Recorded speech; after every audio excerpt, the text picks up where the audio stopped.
एक तरुण एका ठिकाणी काम करत होता। आता त्या ठिकाणी जो काम करत होता त्या ठिकाणी काही तरुण्या सुद्धा काम करायच्या, म्हणजे काही मुली सुद्धा काम करायच्या।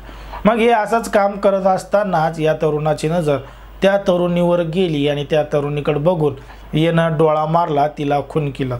आता तिला खून केलं की तिनं सुद्धा त्याला प्रतिक्रिया दिली, म्हणजे रिस्पॉन्स दिला आणि ती सुद्धा हसू लागली। मग असं यांच्या खानाखुनीतून एकमेकांसोबत प्रेम जडलं, मैत्री झाली आणि मैत्रीचं रूपांतर प्रेमामध्ये झालं।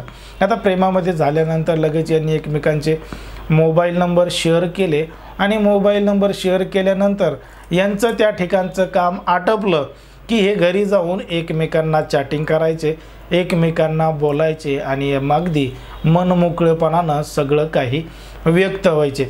बघता बघता बरेच दिवस निघून गेले, यांच्यातली मैत्री प्रेम हे घट्ट स्वरूपाचं झालं होतं। आणि मग एक दिवस तो तरुण त्या तरुणीला म्हणाला की मला तुला आता भेटायची इच्छा आहे आणि जरा प्रायव्हेट ठिकाणी भेटायची इच्छा आहे, जरा तू एक दिवसाची म्हणजे पूर्ण दिवसाची सुट्टी घेऊन ये, पूर्ण दिवसाचा वेळ काढून ये, मला पूर्ण दिवस तुझ्यासोबतच घालवायचा आहे। आता तरुणीसुद्धा उत्साहामध्ये होती आणि तिनं सुद्धा त्या तरुणाला होकार दिला आणि ठरल्याप्रमाणे त्यानं ज्या ठिकाणी बोलवले त्याच ठिकाणी ती तरुणी गेली आणि ते ठिकाण होतं शहरामधील एक लॉज। आता या लॉजमध्ये तो तरुण अगोदरच रेडी होऊन बसला होता आणि त्या ठिकाणं ती तरुणी गेली आणि घडलं एक धक्कादायक प्रकरण। नेमकं काय आहे संपूर्ण प्रकरण, कुठं घडली ही घटना, हे आपण अगदी सविस्तरपणे पाहणार आहोत। पण जर तुम्ही अजूनही आपलं चॅनल सबस्क्राईब केलं नसेल तर लगेचच सबस्क्राईब करून घ्या आणि बाजूला असणाऱ्या बेल नोटिफिकेशनला सुद्धा ऑन करायला विसरू नका। आता ही जी संपूर्ण घटना आहे ती आहे आपल्या महाराष्ट्रातीलच नागपूरची। नागपूरमधील खडी खदान पोलीस स्टेशन अंतर्गत घडलेला हा संपूर्ण प्रकार आहे आणि घडलेली संपूर्ण घटना आहे। या परिसरामध्ये राहणारा एक तरुण होता आणि तो एका ठिकाणी काम करायचा। ज्या ठिकाणी तो काम करायचा त्या ठिकाणी काही मुली, काही तरुणीसुद्धा काम करायच्या। आता काम करत असतानाच याची आणि एका तरुणीची नजरानजर झाली आणि याच नजरानजरीमधून या दोघांची मैत्री झाली। मैत्रीचं रूपांतर प्रेमात झालं आणि प्रेमात झालं की नंबर शेअर केले। मग यांचं बोलणं काय, यांचं चालणं काय, यांना जेवण जायना, यांना तहान लागना, फक्त यांचं प्रेमच मोठ्या प्रमाणात एकमेकांप्रती वाढू लागलं। मग हे सगळं होत असताना बरेच दिवस त्या ठिकाणाहून उलटून गेले आणि मग तो जो तरुण आहे त्या तरुणानं त्या तरुणीला सांगितलं की मला तुला एका ठिकाणी भेटायचं आहे, तू रेडी आहेस का, पण येताना पूर्ण दिवसाचा वेळ काढून ये। आणि तिला सांगितलं की आपल्याला शहरातील एका लॉजमध्ये जायचं आहे, मी त्या ठिकाणी तुझ्यासाठी रूम बुक करतोय, आपल्याला पूर्ण वेळ त्या ठिकाणीच घालवायचा।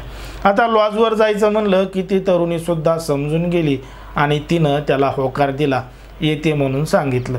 आता ठरल्याप्रमाणे त्या तरुणानं त्या ठिकाणी लॉज बुक केली। हे दोघं जण ही लॉजमध्ये भेटले आणि लॉजमध्ये भेटल्यानंतर सगळं काही प्रति मोकळे झाले, मन मोकळे होऊन यांनी अगदी मज्जा मारली।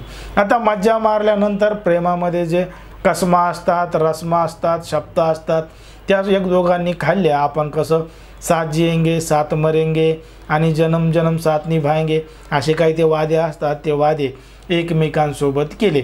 आता एकमेकांसोबत वादे केले आणि हे असंच प्रकार चालू राहिला। दोघंही सोबत काम करायचे, सोबत जायचे यायचे आणि हे सगळं करत असताना फेब्रुवारी 2023 मध्ये तिला पहिल्यांदा तो तरुण लॉजवर घेऊन गेला होता। आता पहिल्यांदा गेला, मग दुसऱ्यांदा गेला, मग तिसऱ्यांदा गेला। आता मात्र तो तिला बिनधास्त शहरातल्या विविध लॉजवर किंवा जिल्ह्याच्या ठिकाणी लॉजवर कुठंही अगदी पद्धतशीरपणे घेऊन जायचा आणि सगळे काही मनमोकळेपणानं करायचा। बघता बघता प्रकार वाढत गेला आणि मग ती जी तरुणी होती ती म्हणे फक्त तू मला इकडंच घेऊन जातो आणि तिकडंच घेऊन जातो, लग्न करायचं म्हणलं तर उडवा उडवीची उत्तरं देतो, तुझ्या नेमकं मनात आहे तरी काय। आता बघा त्यानं त्या तरुणीनं जेव्हा लग्नाचा विषय काढला तेव्हा मात्र तो तरुण उडवा उडवीची उत्तरं देऊ लागला, कारण की त्या तरुणाचं त्या तरुणीपासून मन भरलेलं होतं आणि आता तो तिच्या लग्नाला नाही म्हणू लागला। मात्र आता तरुणीला वाटलं की आपली फसवणूक झाली आहे, आणि फसवणूक झाली म्हणून तिला वाटल्यानंतर तिनं गट्टी खदान पोलीस स्टेशनची धाव घेतली आणि पोलीस स्टेशनमध्ये जाऊन तो जो आरोपी आहे 20 वर्षीय आणि ही तरुणी जी आहे ती पण 20 वर्षीयच आहे, हिनं त्याच्या विरोधात गुन्हा दाखल केला आणि सांगितलं मागच्या 8 महिन्यांपासून तो माझ्यासोबत जबरदस्ती अत्याचार करत आहे. लग्नाचा आमिष दाखवून त्यानं आत्तापर्यंत मला विविध लॉजवर नेऊन अशा पद्धतीनं फसवलेलं आहे. आता पोलिसांनी सुद्धा त्या आरोपी विरोधात गुन्हा दाखल करून घेतला आणि पोलिसांनी जेव्हा त्याचा तपास चालू केला तेव्हा तो आरोपी फरार असल्याचं सुद्धा समजलं. कारण की तरुणीनं सांगितलं होतं तू जर लग्न केलं नाही तर मी तुझ्या विरुद्ध कारवाई करेन, पोलीस स्टेशनमध्ये जाईल. हिनं सांगितल्यामुळं तोची खबर त्याला लागली आणि तो त्या ठिकाणाहून पसार झाला. आता या संपूर्ण घटनेचा तपास पोलीस करतच आहेत आणि हा जो संपूर्ण प्रकार आहे तो 15 ऑक्टोबर 2023ला उघड झालेला आहे. पण एक गोष्ट आपल्याला या गोष्टीवरून लक्षात येते की कशा पद्धतीनं तरुणी हे एकमेकांच्या नादी लागत आहेत. तरुणी महिला मुली लग्नाचं आमिष दिलं म्हणून त्या तरुणावर आरोप करत आहेत. पण लग्नाचं आमिष दिलं तर मग आधी लग्न आणि मग सगळं काही असं जर त्या तरुणीनं त्या तरुणाला ठणकावून सांगितलं असतं तर कदाचित हे घडलं नसतं आणि तिला 8 महिने हे सगळं काही सहन करण्याची गरजसुद्धा पडली नसती. हां, त्या तरुणाला जर लग्न करायचं तुझ्यासोबत तर तिनं पहिलेच आठ ठेवायला पाहिजे, आधी लग्न आणि मग सगळं काय. असं जर झालं असतं तर मग कुठंतरी हे सगळं टळलं असतं. पण जे झालं आहे ते एक धक्कादायक आहे आणि आता पोलीस या संपूर्ण घटनेचा तपास करतच आहेत. पण एकंदरीत या संपूर्ण प्रकरणावर चूक कोणाची आहे, तरुणीची आहे, तरुणाची आहे, काय वाटतं हे अगदी स्पष्टपणे बिंदास कमेंटमध्ये सांगा. आणि अशाच पद्धतीचे नवनवीन व्हिडिओ पाहण्यासाठी आपल्या चॅनलला लगेच सबस्क्राईब करून घ्या. धन्यवाद.